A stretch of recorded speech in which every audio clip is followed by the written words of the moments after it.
Hi everyone, welcome back to my YouTube channel. I hope you're having a fantastic day. Today I am back with another WWE pay-per-view predictions video, and this time it is for Wrestlemania 35, which I'm filming this on the day I'm uploading it. Wrestlemania is on tonight, and some of the matches on this card I'm super excited about, some of them I couldn't care less. I'm kind of really disappointed about the ratio to men's to women's matches, especially compared to a lot of the other pay-per-views from the last few months. But you know, I'm here to give you my thoughts, my predictions for this year's WrestleMania, on who I think is going to win, who I think is going to draw, what I think the, you know, random throw-ins could be, all that good stuff. So if I am looking down at any point, I've got the card on my laptop here, because when I was editing my last WWE pay-per-view predictions video, I realised I'd actually forgotten a couple of matches. Yeah. Put the card down here and I'll try not to forget anything this time.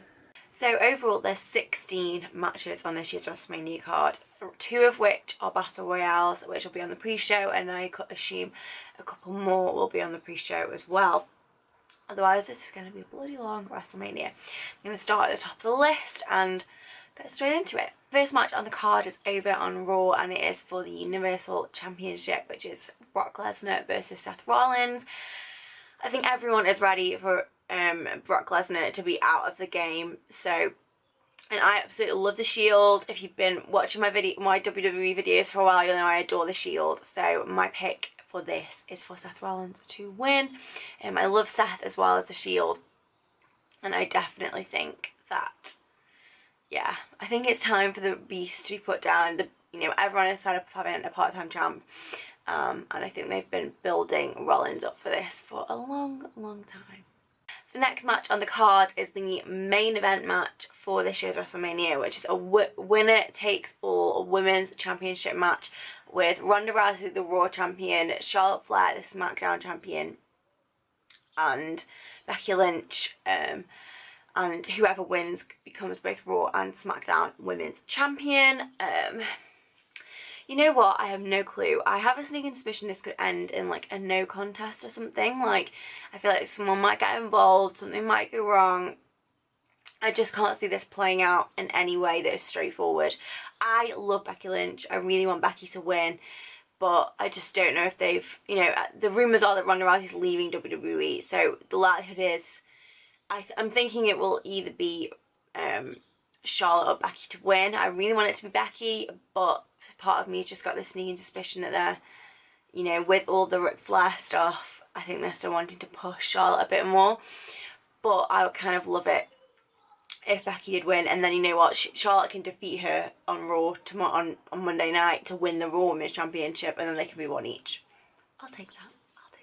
I'm going to skip straight over the next match on the card, which is on the pre-show for the Cruiserweight Championship, which is Buddy Murphy versus Tony Nese. I do not watch 205 Live. I have no clue about any of this, so I'm going to skip right over this one because I'm not the person to ask. Next match on the card is one of the big ones they've been billing, and it is Triple H versus Batista in a no holds barred match. And if Triple H loses, he has to retire from in-ring competition. This is one of the 2 matches on the card which is just so annoying to me. It just seems, you know, every year the McMahons have to at least get 1, if not 2 of them on the card in WrestleMania, and I'm like, there's so many amazing wrestlers on the books that they could be pushing, but no, they take a slot. I think Triple H is obviously going to win this. Batista is not winning this. Triple H is not retiring from in-ring competition anytime soon. I mean, he only comes out like once, if not twice a year for WrestleMania anyway, so it just makes no sense to have him lose. And I think, you know, the big billing is that he's never ever won against Batista, so I think this will be the time. And then the next match is the other match on the card featuring a McMahon, and it is Shane McMahon versus The Miz in a Falls Count Anywhere match. Everyone and their flipping wife knew this was coming. As soon as those 2 teamed up, we all knew that one way or another it was going to come crashing down, and here we are with it. I think The Miz is going to win just because they, you know, The Miz has been such a staple and like a hard worker of WWE for the last however many years. I may not like him, people may not like him, but this guy works his arse off, and he is a good wrestler, even if he is a bit of an arsehole at times. And so I think The Miz is going to win, just because I don't think they're going to have both the McMahons winning their matches. And yeah, I'm just, again, just not a fan of this whole every WrestleMania we have to have at least one, if not two, if not three McMahons on the card. It's just like, it's so unnecessary. I also apologise for the lighting. It keeps going in and out because the weather outside is like really weird. So I do apologise, because 1 minute it's really bright and I'm bleached out, and then the next minute's really dark, and I can't control the weather, unfortunately. The next match on the card is Kurt Angle's final ever match in WWE against Baron Corbin. His final retirement match. Obviously Kurt's going to win this, or it could end in like something going wrong, someone interfering, and then him actually not retiring, which part of me thinks could be the thing, because but then he's had this massive like run up. Although Randy Orton did get involved in this match with AJ Styles, and obviously Randy Orton is at WrestleMania, and part of me thinks that could have a bit of a storyline to continue on, so we'll see. Next match on the card is Randy Orton versus AJ Styles from SmackDown Live in a singles match. I feel like this hasn't had the build-up that it deserved. These are both really like stellar A-star athletes, and they deserved a really good build. Like, if they were going to do this, is like a dream headline match any other year.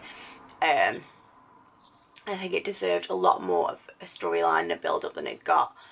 But I don't know, because there's been no real like hardcore build into this. I've got no idea who seems to be the favourite and who we could be betting on, and it feels very weird to me having this match this year. I feel like it would have been so much better either last year or next year with the other match on the card. But I'm going to go with AJ Styles, but then you can never bet against Viper. Like, oh, I just don't know. Match on the card is Samoa Joe versus Rey Mysterio for the, is he Intercontinental Champion? For the United States Championship over on SmackDown. This just feels like such a ridiculous nostalgia. Again, they seem to do this every year, where they just bring back old favourites. And yes, Rey Mysterio is great, but there are so many, for me, I feel there are so many other fantastic superstars that could have had a WrestleMania match against Samoa Joe for this, and they just decided to re-pull Rey Mysterio out of the bank, and it just kind of feels a bit unnecessary. I kind of really want Samoa Joe to win, so I feel like we've not seen Samoa Joe's potential as a champion realised yet. I think he's going to, like, as a heel champ, I think he's just not like got to his peak yet, and I really want to see that. I think he could be like a fantastic heel champion, and he's just not had the exposure with a lot of the other storylines going on, so I kind of want to see that continue. And the next match is for the Intercontinental Championship, which is on Raw, and that is Bobby Lashley, excuse me, versus Finn Balor, but it's the Demon Finn Balor. I think the Demon Finn Balor is going to win. Everybody wants him to win. We've not seen the Demon King back in action for a really long time. Yeah, I want Finn Balor to win. I've got nothing else to say about that, really. The next match on the card is Roman Reigns versus Drew McIntyre in a singles match. Obviously, Roman Reigns, I want Roman Reigns to win this. I think they're not going to have Roman Reigns' first WrestleMania from coming back from leukemia and him on a loss. He's also kind of had his ass handed to him a couple of times in the last few weeks by Drew McIntyre, so I think it's like Roman's turn to like come back and get him. And yeah, because they've been building up that Drew McIntyre's clay mud him like twice, maybe 3 times, however many times it is. I think it's all going to be Roman Reigns for this one. The next match on the card is the one that I'm looking forward to the most, and it is the Women's Tag Team Championship Fatal 4-Way match, which is the Boston Hook Connection, who are the champs, versus Nia and Tamina, the Iconics, and Natalya and Beth Phoenix, who has come out of retirement. Who I think is going to win this? Honestly, I have no idea. I don't think it's going to be the Iconics. But again, bringing Beth Phoenix back, it's again another nostalgia hit of bringing back a Hall of Famer that to me is slightly unnecessary. However, the women's tag team division scene, apart from Boss apart from Banks and Bayley and apart from Nia Jax and Tamina, is very flat. And so bringing these two back kind of felt like a good, to me feels a bit like a good decision, just because they needed some extra competition. I think obviously Sasha Banks and Bayley have retained once, but I think that they're going to lose to either Nia Jax and Tamina or Natalya and Beth Phoenix. But I think whoever wins won't pin the champs. I think they'll probably pin another team, potentially the Iconics, who to me just seem to be in there as a bit of like a joke. I don't think they've like built up their credibility enough to be in this match yet, but they needed a team from SmackDown. So, you know, yeah, I think it could be Nia Jax and Tamina, but then it actually wouldn't surprise me if the Iconics won, just as like, you know, snuck it in that somebody, I don't know, Beth Phoenix and Nia Jax had a moment, Nia Jax took Beth out, and then the Iconics swept in there or something. But I think the Boston Connection are going to lose it, but I'm not quite sure who to. The next match on the card is another one of the ones that I'm extremely looking forward to, and that's the WWE Championship, which is Daniel Bryan versus Kofi Kingston. Kofi Kingston all the way. I think me and the rest of the fucking world, the whole like back of, you know, the whole backstage, the whole locker room want Kofi Kingston to win. I think it's Kofi Kingston's time. I don't think he's going to be champion for long, but I think he is going to win. I think they've been building this up for far too much, and with far too much hype for him to lose now.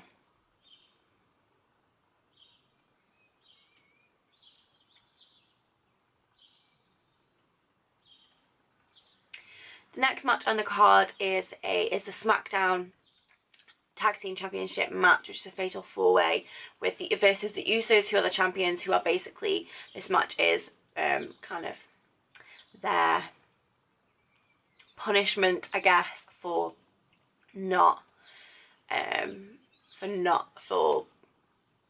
word am I looking for? Forfeiting their match against the New Day. But it's the Usos versus the Bar versus Shinsuke Nakamura and Rusev versus Aleister Black and Ricochet. You know what? Normally I am a massive Usos fan, but I would absolutely love Aleister Black and Ricochet to win. I think they're great, and I think they've been an amazing addition, but I think they need a home now. And I think they are one of the only people, they've brought up about 8 or 9 people from NXT in the last couple of months, and I feel like they are the only people who have actually done well and have actually stuck. Everybody else just seems to be a bit of a joke. Like, Lars Sullivan is just like flipping disappeared. They were billing him as like the next Braun Strowman, and then he never showed up. Lacey Evans just walks down and walks back up. Nikki Cross is the only other one who seems to have been doing relatively well, along with the tag team that I never remember the name of. But yeah, these guys on their come up from NXT have been doing really well, so I would actually quite like it if Black and Ricochet won. And I think they need a home, and I think they've got so much potential. And yeah, I think they would be really good tag team champions. And I also think that they're like, a feud between them and the Usos could be really cool. And the final match on the main show is for the Raw Tag Team Championships, and that is the Revival. So Dash Wilder and Scott Dawson, who are the champions, versus Kurt Hawkins and Zack Ryder. I've said this before, the Raw Tag Team division is flat as hell at the moment. I really don't care who wins this. I feel like they're putting this match in because they have to, and there's no build up. They need some more tag teams on SmackDown and also on Raw to really level the playing field, because all of the good ones, you know, the New Day, the Usos, the Bar, like all of the really, really good tag teams seem to be on SmackDown, and the Raw division just seems a bit flat. And then the final 2 matches, which are on the pre-show, are the Andre the Giant Memorial Battle Royale and the Women's WrestleMania Battle Royale. At the moment, there's only 13 women in the Women's Battle Royale, and there's like 29 so far in the Andre the Giant men's one. I'm really looking forward to the men's one, actually, just because it's got these 2 Saturday Night Live guys in. I think that's going to be so interesting to see how that plays out. The Andre the Giant Memorial Battle Royale always leads to some really interesting storylines, like with Mojo Rawley's friend, who was the he a football player? I think he's a football player. I think Braun Strowman's going to win this, or I think one of the Heavy Machinery guys is going to win this, and they've been building them up, and they have a lot of potential. They're the people that I meant earlier that I forgot the name of. I think Heavy Machinery got a lot of potential, and so I think it'll either be them or Brock Lesnar, but I think there'll be probably be a moment between one of Heavy Machinery and Braun Strowman during the match, because they are very like evenly balanced, and that could be really fun. But I think it's probably going to be Strowman, just because he need I used to hate Braun Strowman, and now I flipping love Braun Strowman. I think he's such a good addition, and I think you know, I think having him as like the first two-time Andre the Giant Memorial Battle Royale winner would be like cool. And then finally on my thoughts on the women's WrestleMania Battle Royale. As I said, there's only 13 women been announced so far. I think I have no idea, but I potentially think that a unannounced entrant, maybe an NXT person, is going to win this, or Lacey Evans. Lacey Evans hasn't been announced yet, but she's not been in ring since she left NXT, and I think, you know, that this could be like as a last minute entrant, like she walks down just before the match starts. I think she could be very interesting. Apart from that, I have no clue. The women's division, apart from like the top tier of Charlotte, Becky, Ronda, Boss, the Boston Connection, Nia and Tamina, not really even Tamina, just Nia, has got really flat. Obviously Alexa Bliss isn't having in-ring competition at the moment, and so I think they're using her really nicely, but the rest of the division they're just not using very well. I think they've all got such potential, but they're just not using them in the best way. So yeah, I think the winner will probably, well, I have three options. Will either be Ruby Riott, will either be Lacey Evans, or somebody who hasn't been announced yet, maybe someone from NXT that this is their like call up. Maybe someone like Kairi Sane, or even Shayna Baszler. But yeah, on that, I'm really unsure. That's kind of where I'm going. So those are my thoughts on this year's WrestleMania. Gosh, this video at the moment while I'm recording is like nearly flipping 20 minutes, but the card is so damn long. Please let me know in the comments your thoughts, who you think's gonna win, who you think's gonna lose, who your favourites are, who you're picking to win, who you think is gonna, you know, crash and burn, who you think is gonna win these battle royales. Let me know in the comments, let me know your thoughts. I'd love to have a chat about this. Please, if you enjoyed this video, remember to like and subscribe. I post videos at least once, if not twice a week, and I post monthly WWE pay-per-view predictions videos. Gosh, that is a tongue twister. Well, not monthly, just whenever there's a pay-per-view, I post a predictions video. If you did enjoy this, please remember to subscribe to my channel and like this video. Hope you have a fantastic day, and I'll see you guys soon. Bye.